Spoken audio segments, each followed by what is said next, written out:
Welcome to Out of the Question, a podcast that looks behind some common questions and uncovers the question behind the question while providing real solutions for biblical world and life view. Your host is Andrea Schwartz, a teacher and mentor and founder of the Chalcedon Teacher Training Institute.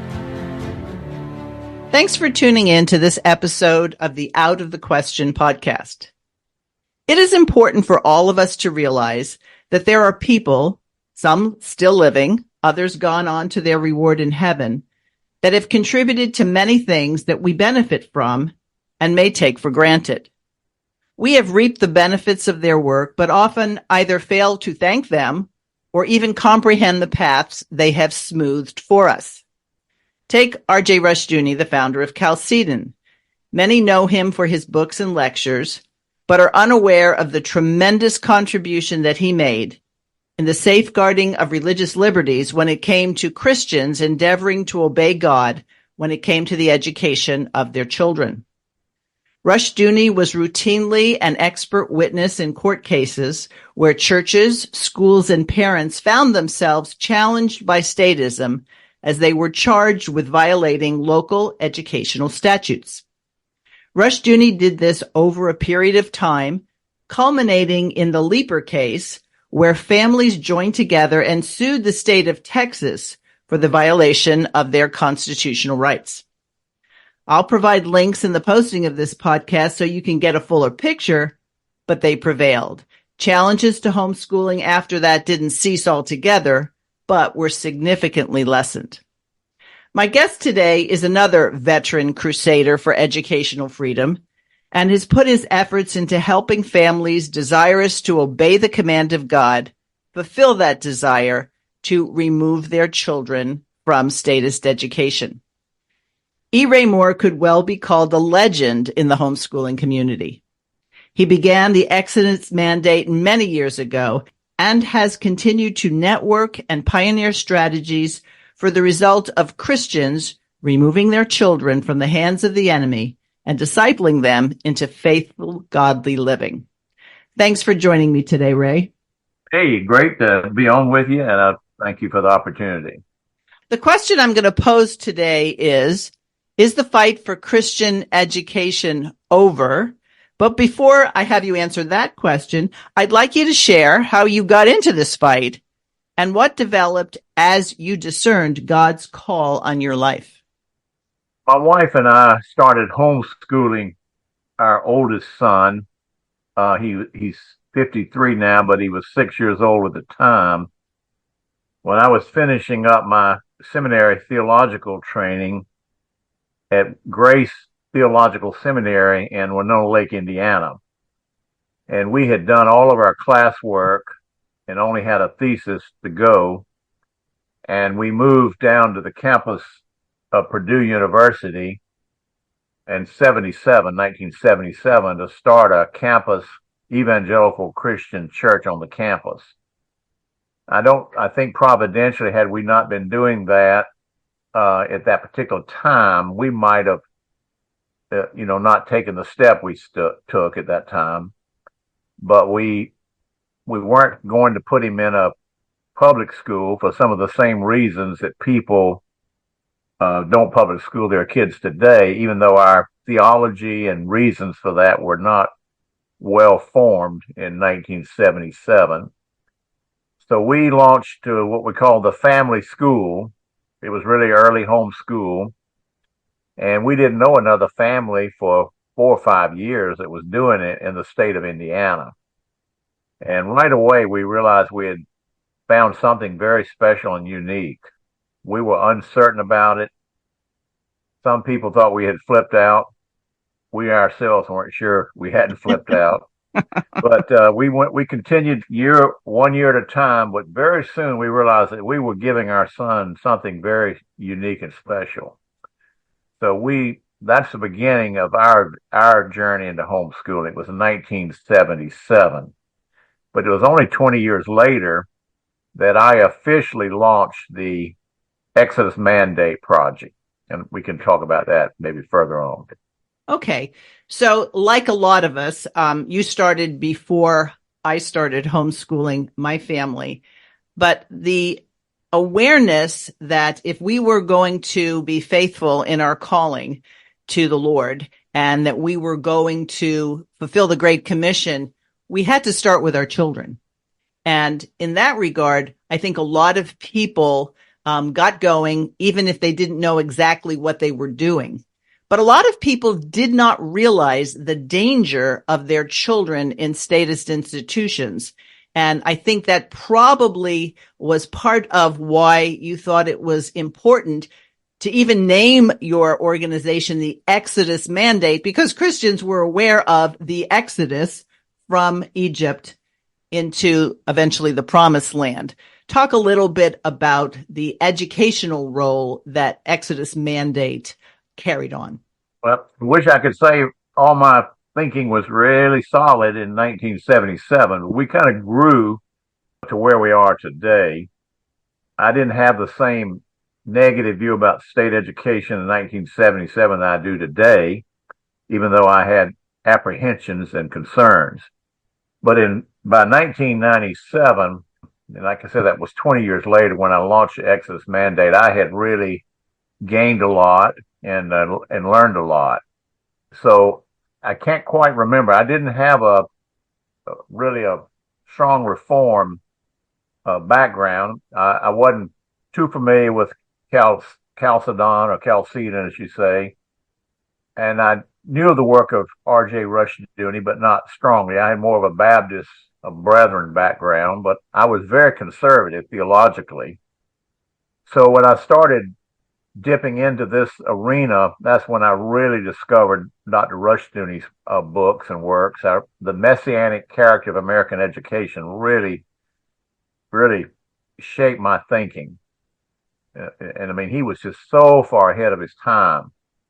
I learned later about his, I didn't know it at the time it was happening because we never had any litigation against us for homeschooling.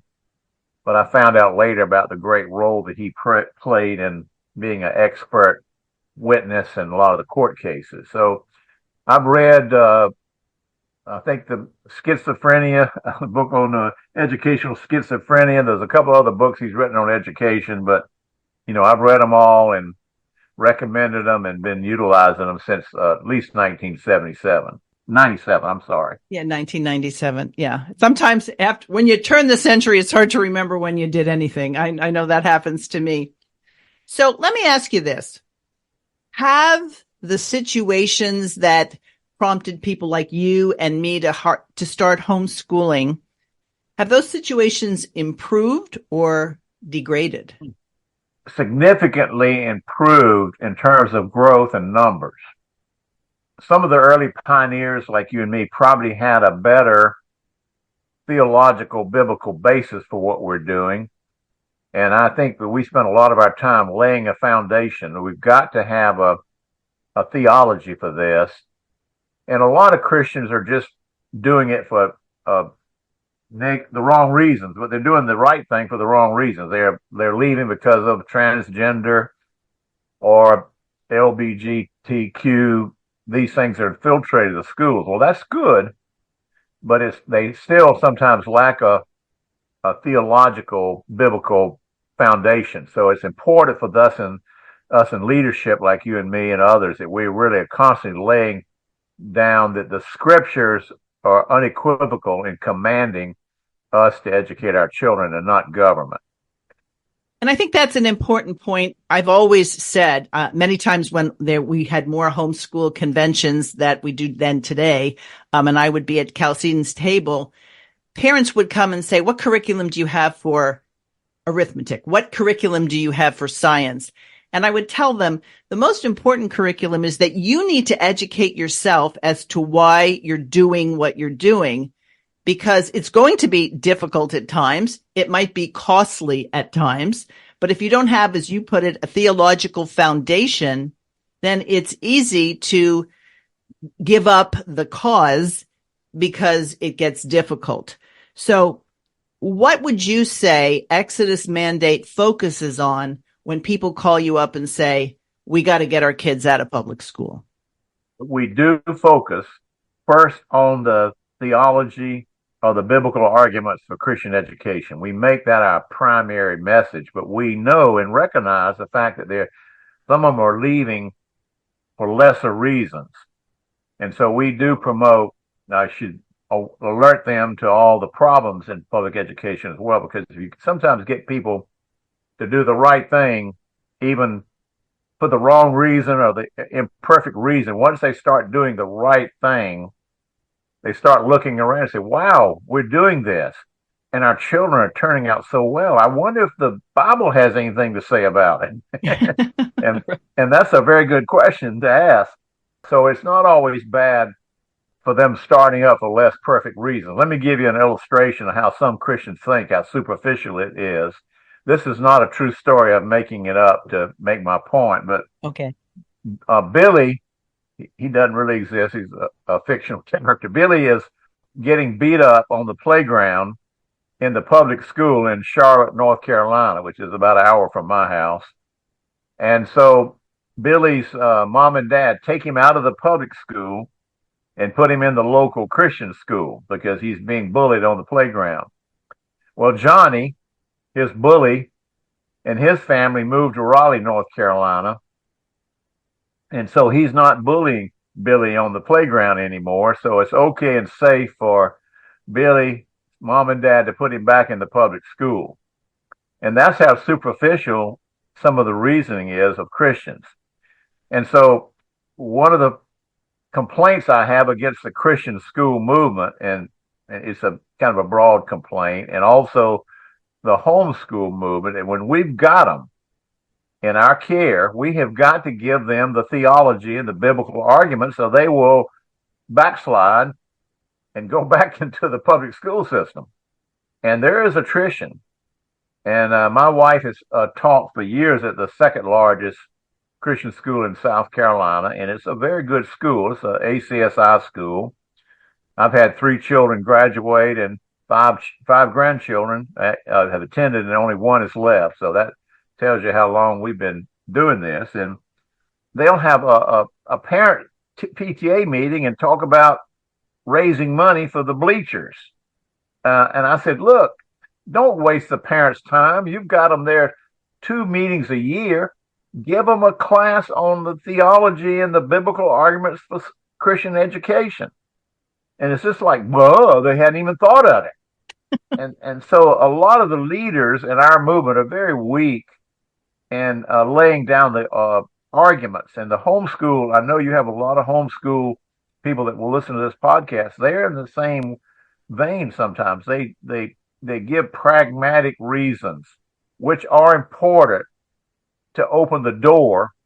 But once you get them in the house, you've got to educate them biblically and theologically. And Cal Seaton has really helped educate me to understand. And also the history of state education is very important because it's a dirty, dark history. Yes, it is. You know, COVID was a pain in a lot of ways, but it really let people discover what was going on in state schools. And so when their children had to tune in on Zoom and they heard what the teachers were saying, or that the teachers were saying, we don't want parents in the room, things like that, they said, we don't want this anymore. And so they left and they started co-op schools. They started homeschooling. And I always tell people, because people would come to me when they were starting, if you did nothing else but teach your child to read and provide them with books and materials to read, you'd be giving them a better education than they would get there. However, one of the things that became apparent is that the father and the mother didn't even know what books to give them. And so you would have this idea that somehow education was a neutral activity, that all we have to do is teach the same thing they're teaching in the public schools, but we won't have those objectionable social issues. Do you think the curriculum needs to be decidedly different if you're going to call it a Christian homeschool? Yes, I would not recommend using a secular curriculum. I think it needs to be Bible-based and definitely Christian-oriented. And the good news is that there's so many choices now of good curriculum when my wife and I started in '77, only Bob Jones and Abe Becca, I think at that time, provided a Christian school curriculum. I'm sure there were others, maybe Calvert. Right. There were some others, but we used Bob Jones and Abe Becca, and it was hard to get it because they didn't want to give us curriculum because they thought they didn't even know what homeschooling was and thought it was some kind of cult. And I lobbied, I remember Bob Jones, University, for several years trying to get him to sell curriculum to us because we were going to the local Christian school. And when they would give us their discarded books, and we had curriculum for our homeschool son. But after 1981, they relented and they started selling to the homeschool market, and and their publishing company exploded in a good way. And I was at Bob Jones not too long ago, maybe a couple of years, and they have a timeline. They said in 1981, a homeschool family asked us to sell curriculum, and we started doing it in 1981. And I said, well, that was me. They don't know who it was, really, that nobody knows, but I'm taking credit for it since they don't know, and I know that I lobbied them. So that was the problem in the late '70s and '80s. But now we have a plethora of good curriculum, Apologia, Alpha Omega, Liberty, Faith, Foundation for American Christian Education. I mean, there's so much out there that you have to really study and work to figure out which one you're going to use and which one is best for your child. So really a great problem to have. Right. So a lot of times, and I know this was true for me, when I had to justify why I was homeschooling, when somebody may or may not have been even close to me, but challenged me, there were a variety of answers I would give. You know, one-on-one instruction is better than having my children in a classroom with 30 other people. And it's not wrong because a lot of times the lady in the checkout counter doesn't really want an answer. She's just, killing time, being polite, and will talk to you. But as time went on, I realized that if I was just trying to prove that my children were academically more advanced than their public school or even private school counterparts, I had missed a biblical view of education. It became much more than just good test scores or whether or not they got national merit recognition. How would you describe a biblical view of education? We base it on texts like Deuteronomy 6, 4-9, Psalm 78, 5 and 6, where there's no word like education, but the scripture is very clear that we're to instruct our children, in the Word of God and in sound theology. And so we think it's important to have Jesus in the math class and in the science class as much as in the Bible class. Right. So we make these arguments indirectly, and that I would say that the education of children, let me see if I can, is assigned by God to the family with assistance from the church and not government. They have no role according to God's economy. And of course, they have been doing it in America for 170 years, but they've usurped the role of the family and the church in that. And so we take it back. We can't correct that system. It's not even broken. It's a socialistic model. You can't fix it. What's not broken. The public education is working well. It's very successful for the devil and for socialism. So we're not trying to fix it. We're trying to abandon it in enough numbers that we might be able to collapse it and abolish it and go back to the original American model. A lot of people don't know that we had no state-run, state-subsidized public schools in the United States until right before the Civil War. Horace Mann created the first state-run public school system in Massachusetts. And you can thank Dr. Rushdoony for bringing that out in his book, The Messianic Character of American Education. I remember when I first read that, and I cannot tell you the year, been quite a while back, and I think I've read it twice, just being astounded that that was what they created. And, Horace Mann and Thorndike, and it goes on and on. They had a plan. And I remember being amazed at it. And you might not know this, Andrea, or maybe you do, that when that book came out, I think in 1963, it was reviewed by a number of major leftist journals and publications. I mean, the enemy really felt threatened by that book because they said, wow, if a Christian community takes his advice, man, public schools will be in trouble.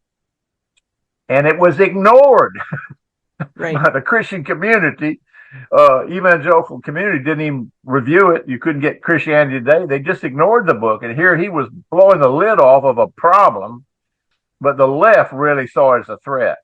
And I remember when I read it and realized that history of 1963, just being amazed at how backward and slow Christians are to get the message. But I'm happy to report to you, Andre, they're getting it now. And we're on the cutting edge of something that could be very big and very important. Right. To kind of follow up on what you were talking about, I was recently listening to a lecture he gave about the 20th century, and he was pointing out that there was a professor at a university who was very well liked and very popular, but he was being brought up on charges by others of the faculty because he had his students read this book by R.J. Rushdoony called The Messianic Character of American Education. And so they were like, he's not fit to be a professor here anymore. And so when he was actually being interviewed challenged in whatever sort of disciplinary thing, he discovered that none of the people who wanted him outed had even read the book. And what they concluded was anybody who was against public schools couldn't be a serious scholar. And so to have his students read this book was overly dangerous. The left knows what they're doing and have known it for decades. And Christians, for people that have the Holy Spirit and Bible, sometimes we're pretty slow getting the message. But you're right, the pandemic broke it open in a new way. Prior to the pandemic, and I guess that was, can't quite remember the year, March of 2020, I believe, when they shut the schools down. There were 2.5 million children in America being homeschooled, and probably 70% of them were evangelical Christians of various brands and varieties. The rest would have been Catholics, conservative Catholics, Mormons, and others who maybe don't share our evangelical faith, but they love their children and they have some of the same moral concerns. And now we estimate that the number of homeschoolers is probably between 4 and 5 million, and it's very fluid and growing. And we're in a Kairos moment, a once in 100-year moment where we can really advance our cause. And it's important for Christians to get aggressive. Don't take no for an answer. You got a brother or sister or a fellow church member or a pastor that's public schooling their kids. You need to get kind of rough with them. You need to tell them you're harming your children and you're not obeying God. And I've been pretty direct all my ministry, but I'm getting more direct every day with it. And I came across a pastor a few years ago who was in a PCA church, and he had his kids in public school.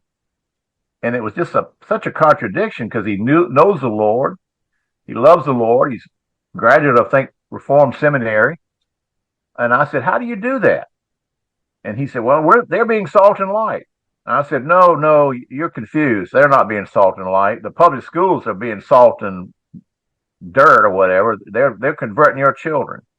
But he used that verse, and that's the only verse that I see anymore that disobedient Christians try to use to justify it. Well, I admonished him very lovingly.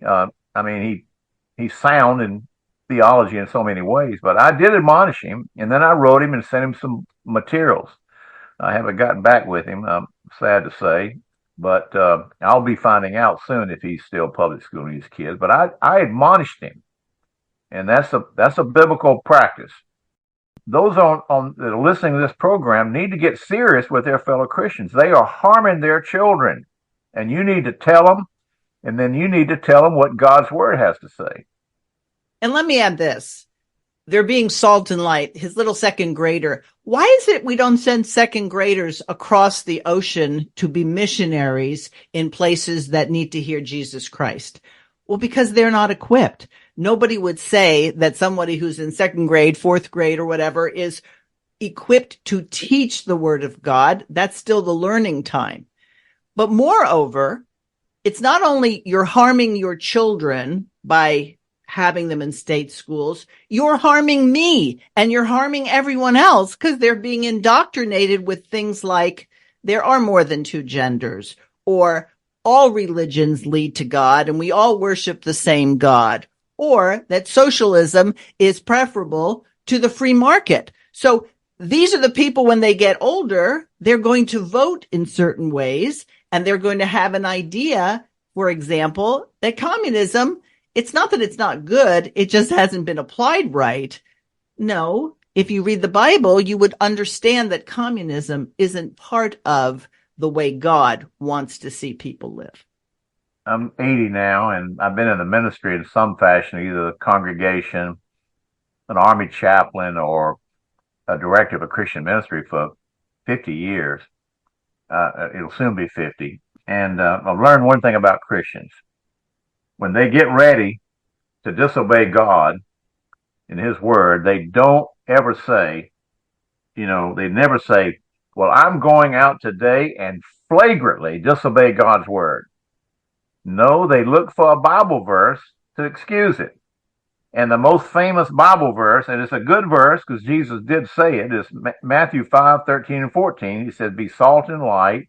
But he's not telling us there to put kids in harm's way in a pagan school. He's just saying whatever you're doing in the culture and in life, your behavior should be salt and light, and you should be a witness for Christ. And that's the most favorite verse that I find in the Bible that Christians who are lazy and slothful are using to justify putting their children back in public school. Now, every now and then, and I have to be careful, Andrea, I do find a Christian that uses that text, Matthew 5:13, 14, sincerely believing that it's what they're required to do. And they also sometimes use Matthew 28:18 to 20 with the Great Commission. So you just have to kind of gently show them that they're misapplying that scripture. I'm reading 2 Peter the last few days, and I remember coming across this verse in 2 Peter chapter 3, verse 15, where Peter says to his readers, keep in mind that the patience of our Lord means salvation, even as our beloved brother Paul has written to you according to the wisdom given him. He's speaking of Paul the apostle, the other apostle. As in all his letters, he writes about these things which some are hard to understand, and listen to this part of it, which the unlearned and unstable distort or twist as they do the other scriptures to their own destruction. So when families use these verses improperly, Matthew 5:13 and 14, and Matthew 28:18 and 20, to justify putting their children in public schools, they're harming their children, and it could be to their destruction, or at least to the destruction of their godly legacy. Because most families who homeschool and majority Christian school, they're going to leave behind a godly legacy in their children and grandchildren. Right. So I have a question for you, Ray. Mm-hmm. There are a lot of people encouraging Christians to run for school boards so that we can get Christians on the school board so that we'll be able to change educational policy. And I've been rather direct with people who would come to me and say, oh, you should run for school board. You would be great. And it's like, why would I do that? So what's your impression about reforming the public schools? And quite frankly, it's all about, can boys use girls' bathrooms? Whether or not we'll have this book that, Heather has two mommies or whatever. Do you think that's a good emphasis in terms of time, effort, and finances for Christians? Oh, I don't. I'm unalterably opposed to it. Primarily, it's a waste of time and a futile effort.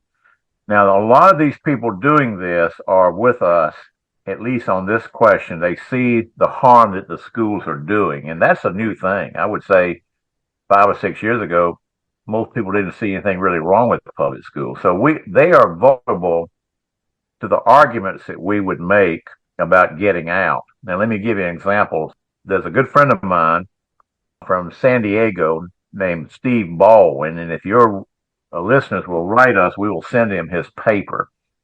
He was probably the leading Christian voice in California in the legislature for years. He served 3 terms in the California General Assembly when they still could get Republicans elected. And he was chairman of the California House Education Committee. So he was in a powerful position to fix the public schools.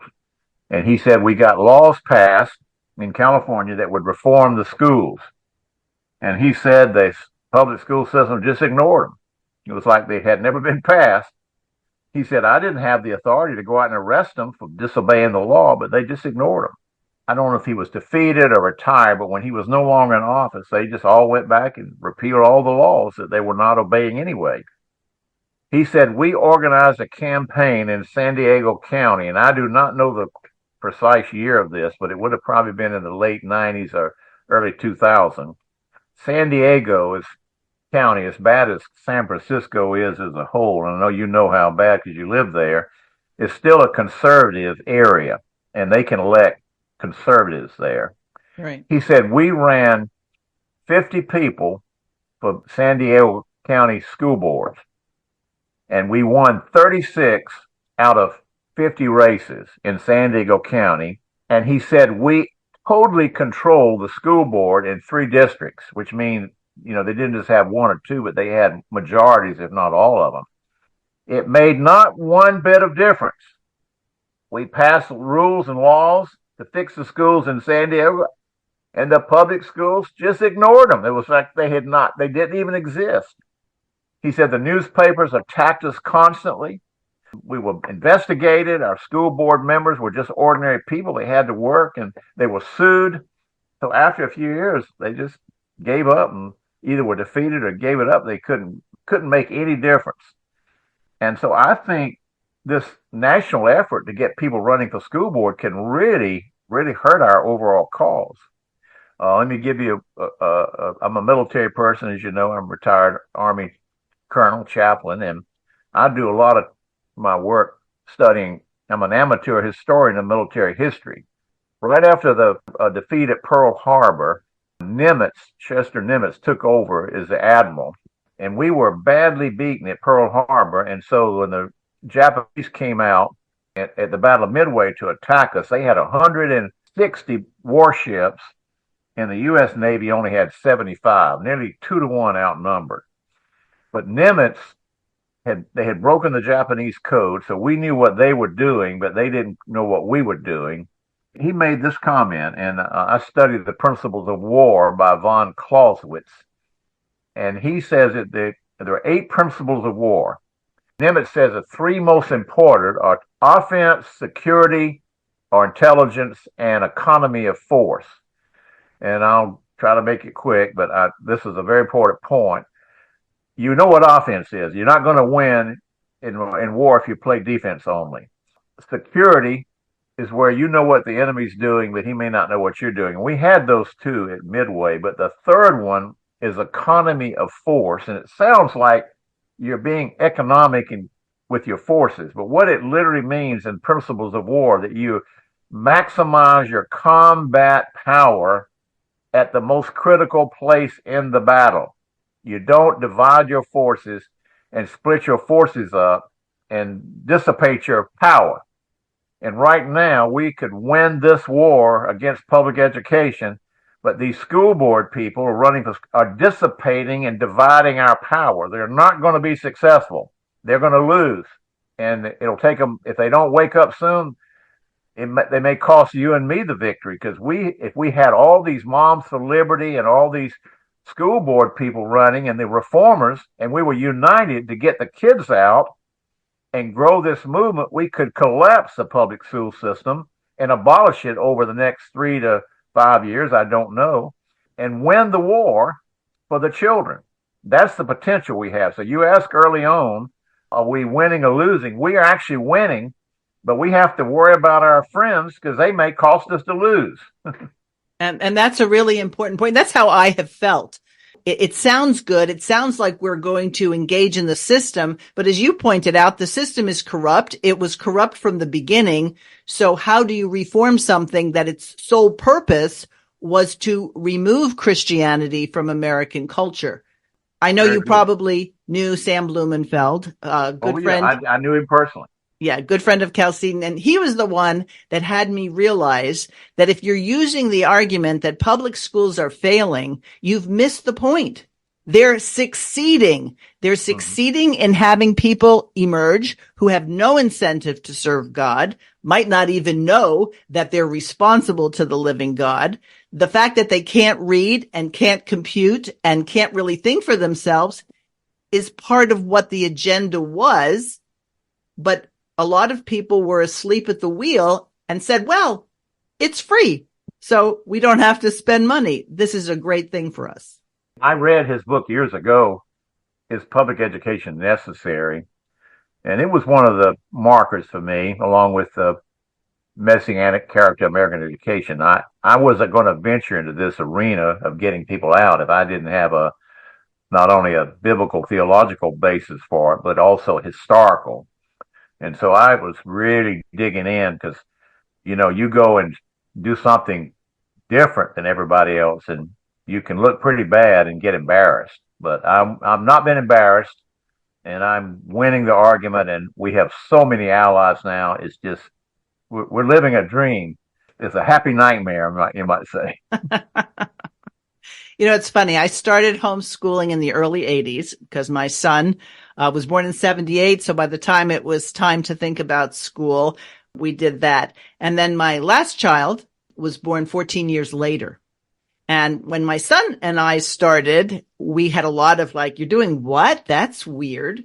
Well, my youngest daughter turned out to be a pretty successful junior golfer. And so a lot of times when I was walking around with other parents or spectators and they would ask the question, where does your child go to school? And I said, we'd homeschool. In 2008, it was oh, that's really good. I take my hat off to you. If I had my kids today, I wouldn't put them in public school. So just for that 14-year period, the attitude had changed. Unfortunately, it wasn't because Christian schools or Christian homeschoolers had emerged showing how great they were. It was more like how the public school system had continued to degrade. Yeah, that's a problem. We've got to step in with so many Christians that are taking their kids out and make sure they build biblical theological foundations for their actions. And so that they become noteworthy for, I'm not just against something, I'm for something else. Yeah, we had the same experience as you, Andrea, in the early days when people would get over the shock of realizing that we were not public schooling, but homeschooling. They would say, they always had two questions, always the same two. They let you do that, which means the government. Right. And then the second question was, aren't you worried about socialization? Well, the tables are turned on them. And when I get over the shock of someone telling me they're public schooling, I say, God lets you do that? Aren't you worried about socialization? So we can just turn all these questions back on them because they're definitely on the defense. And there are a lot of people right now that are on the edge. And I hope your audience will reach out and, try to influence them. We've got to get millions more out. Right now, there may be 5 million children being homeschooled, Now, the campus Christian schools are also exploding as well. Typical Christian schools are growing at the rate of 10, 20, 30% a year. Lots of new Christian schools are forming. There are two new ones that form right in my community. Now, they're small still, about 100 children. I was with a classical Christian school group recently talking about them, and that's the group that's in Idaho. And a lot of Presbyterian churches follow that model, and then some Baptists.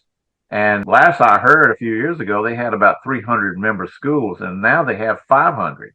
So this movement that is growing, not quite sure what the percent is, but it could be as high as 12 or 13%. It'll take a lot of research to know because it's very fluid. But if we get up to 25 to 35% of the total K-12 outside the government system, we think the government system will start imploding or collapsing, which is what we want to happen. And it's doing such a bad job, the politicians might say, look, we just can't make it work. It's doing such a bad job. They're not educating them. They're corrupting them. Why don't you Christians, you churches, do the schooling, and we'll give it up and use the tax money to pave the roads and pay for the police. Right. And that's what we hope will happen. The politicians will finally get smart and quit trying to fund it. So how are public schools funded? Well, they're funded by property taxes. Right. So if enough people were to remove their children from state schools and then ask the question that so many homeschoolers have had to live with this reality, wait, you pay your taxes and you don't use the system? Well, yeah, because they had a higher calling. They wanted to obey God. But eventually people will say, why are we throwing money into something that is a drain on the society in so many other areas? We really need to make that argument right now. But the danger to us, and I'm sure your organization takes a good stand on this, but we're in a point now where a lot of people are seeing that it's a failed system and they want to grow private education. So they say, well, let's let the government fund it. Let's give vouchers. And that will undermine us. It's very dangerous to take money. You remember what Ronald Reagan said, the nine most terrifying words in the English language are, I'm from the government and I'm here to help you. And so we don't want their help. We don't want them funding our churches, our salaries of our pastors, and we certainly don't want them funding our Christian schools. But the Republicans are pushing it. The people that we're normally allied with on moral social issues are throwing us under the bus when it comes to vouchers for education. So we need to really resist that. And right now we're losing that battle because in a lot of the red states, and I'm in one, the Republicans are really pushing the voucher, and it's maddening to watch it. So this is a great example as to why you have to be grounded on why statist education is bad. It's not bad just because of drag queen story hours. It's not bad because they recognize 72 genders. It's bad because what they teach and what they promulgate is contrary to the word of God. And so over the last, I would say 10 years, I've run into people who decided they were going to homeschool, but through their public schools. So how did that work? Well, if the public school normally gets $9,000 per student and you want to take your child out, they'll say, you know what? We'll decide we'll accept $5,000 for the student and offer the family $4,000 of the money we would get. So we will help them pay for piano lessons, dance lessons, sports, or whatever. And so these people are wooed. Why? Because they went to school with a socialistic mindset and they think, well, okay, this will benefit me. But in doing that, they may have thought, well, we got our kids out of the public school, but guess what? The public school still controls the curriculum. So you're not going to teach your children six-day creation. You're not going to teach your children that Jesus Christ is King of Kings and Lord of Lords because you're getting money from the state still. And maybe we could put our webpage out now because people can write me for information.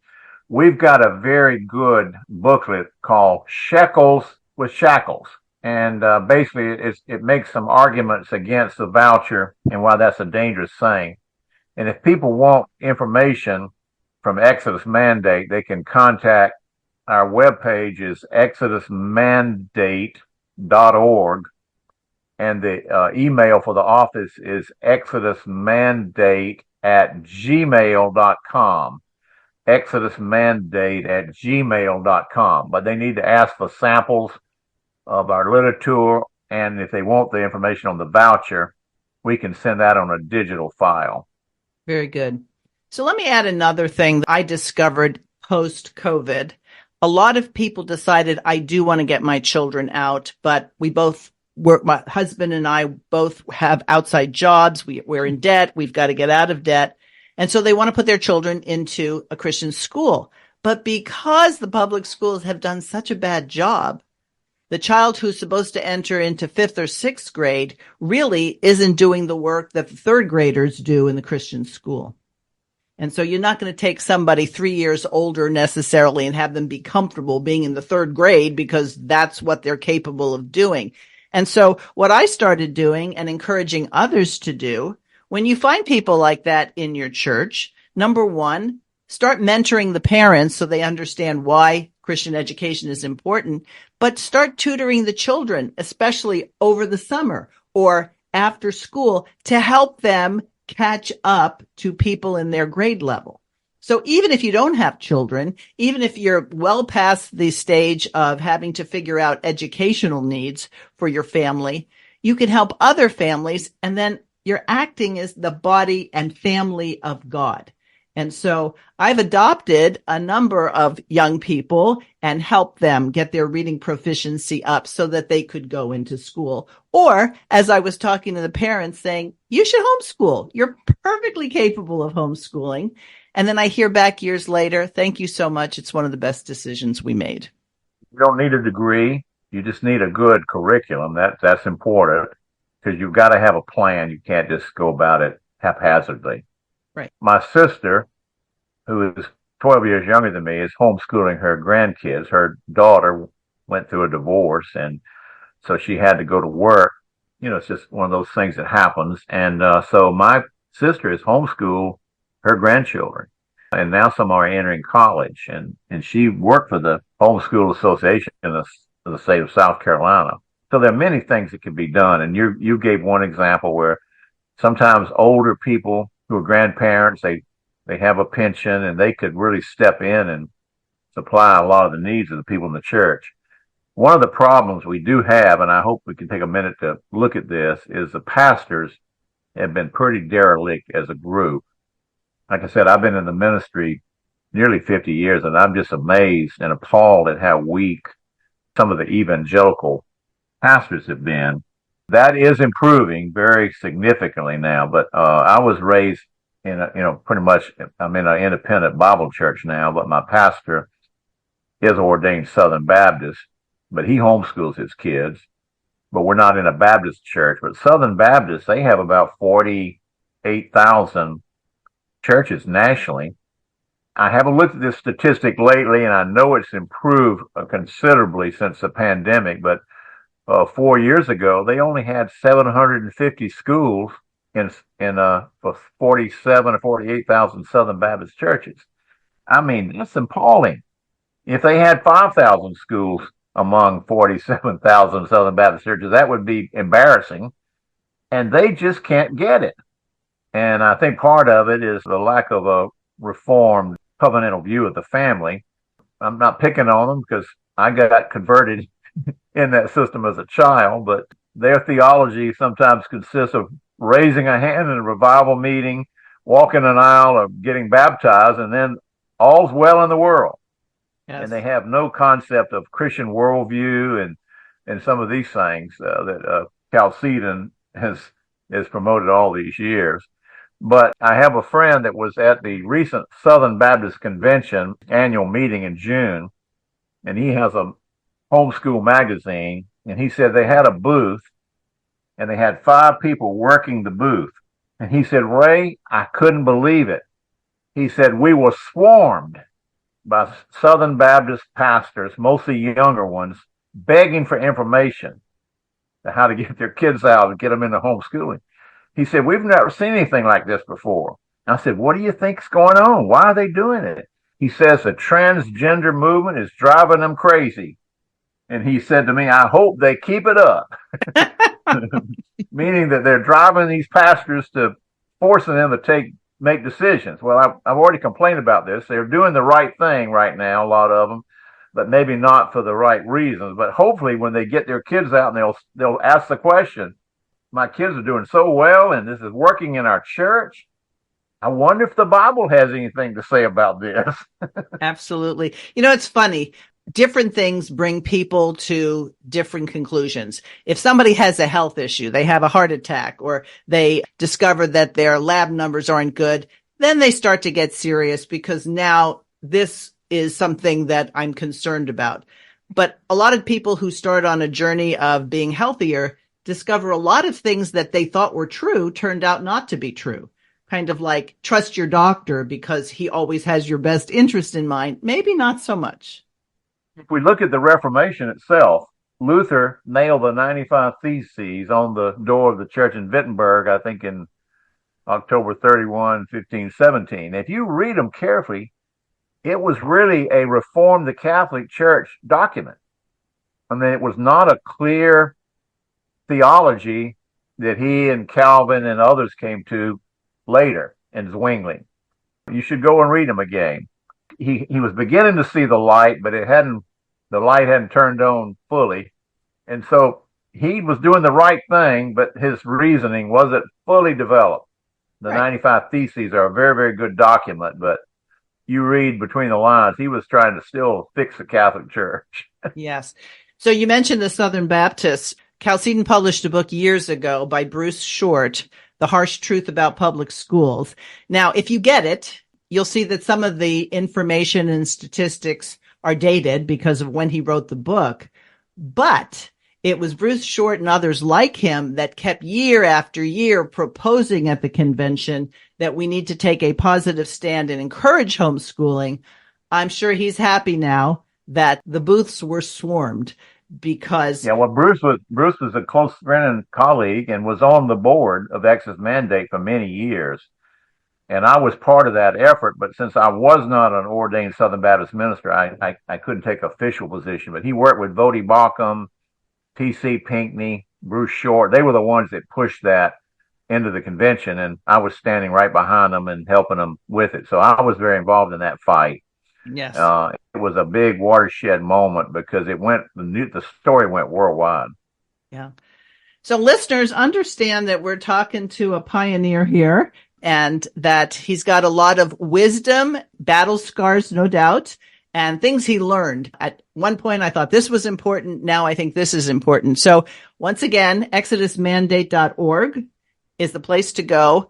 And I encourage you to be in touch and to support this organization because especially for people who homeschooled, you had no idea people like Ray Moore and R.J. Rushdoony were paving the way to make your life easier as you did this. Not that it will be stress-free or problem-free, but hopefully the homeschooling movement and the Christian schooling movement will bring forth people like Ray and Dr. Rushdoony, because the fight will continue because the seed of the woman and the seed of the serpent are still at war. We work very closely with a group that's based in San Diego called publicschoolexit.com. publicschoolexit.com. And for those on the West Coast, and of course they really are national now, you could go to that website. They have a lot of information on curriculum and arguments. And I'm the chairman of the board. I don't run it, but I'm on the board and give advice. And they really, 4 or 5 years ago, they wanted to have something like Exodus Mandate on the West Coast. And they asked me how I felt about it. I said, look, if you can just clone me, I'll be happy. But, I'm in South Carolina and they're in San Diego. That's 3,000 miles away. But I'm on a call with them every week, and we'll be on one at 2:00 today with a couple of dozen people from around the country. So that's one of the organizations that's really taken off. And then, of course, exodusmandate.org. But if people are interested in my literature, they have to contact me at exodusmandate.org. But the email is exodusmandate@gmail.com. And they have to specify what they want, and then we will send them materials. Very good. So in conclusion, And I do thank you because I know you are a busy man. I think it's important to remember that there can't be too many people working on this issue. You know, how far do you have to go before you see a coffee shop someplace wherever you live? You might say, well, there's no need for another coffee shop because there's already one 3 blocks away. Somehow or other, they do business because people want coffee. So it's not like you're going to be upset or public school exit is going to be upset if people begin an organization similarly affiliated or with the same sentiments. And look, I'd urge you, I know you've got a wonderful program. If you want some people that are in our vineyard, I can recommend other guests for you. Sure. Very good. And that's how people get the word. And I always know that God uses Christians to inspire other Christians. And that's what we're all about, to help equip each other to serve God more faithfully. Out of the Question podcast at gmail.com is how you reach us. Well, Ray, thanks again. Continue your work. And I appreciate the time you've given us today. Thank you, Andrew. And thank you for what you're doing. We'll talk to you next time. Thanks for listening to Out of the Question. For more information on this and other topics, please visit chalcedon.edu.